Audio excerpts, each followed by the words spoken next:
normally when I'm trying to explain to someone what is an extraordinary quality of life, it's different for everybody, right? Really, an extraordinary life is life on whose terms for you? And so everybody in this room has a different model of the world of what that would look like. What would be an even more magnificent life? What would be an even more extraordinary life? There's only two master skills to do this, and I want to remind you of those two skills because it's still the two skills for life. What's the first master skill to having an extraordinary life? Do you remember? It's the science of achievement. If you're going to have an extraordinary life, one of the master skills for actually creating that life is mastering this. Mastering the ability to take what you envision and make it real. There's a science to achievement. There's a science to, for example, money.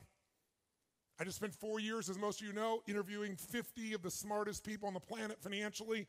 I learned more than I ever imagined. I got a PhD in finance from the people that control the world economy.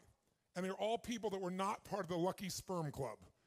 I didn't interview anybody that got it from their family by birthright. I did it with people that all started with nothing.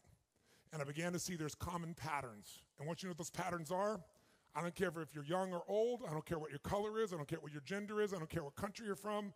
If you understand the science of building wealth, you can have abundance financially.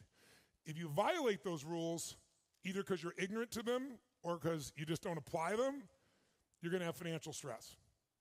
There's a science to the body.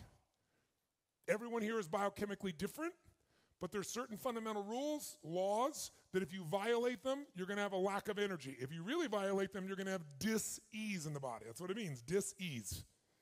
It comes from violating those rules. If you align with the rules of achievement around the body, you'll have an abundance of energy. You'll feel strong. You'll have an extraordinary body and the extraordinary energy that comes with it. So, science of achievement is something most of you are quite obsessed by, or you wouldn't get to a room like this. But there's a second master skill to have an extraordinary life, and that second skill is the art of fulfillment. When I talk about the art of fulfillment, what I explain to people always is, I didn't say science of fulfillment.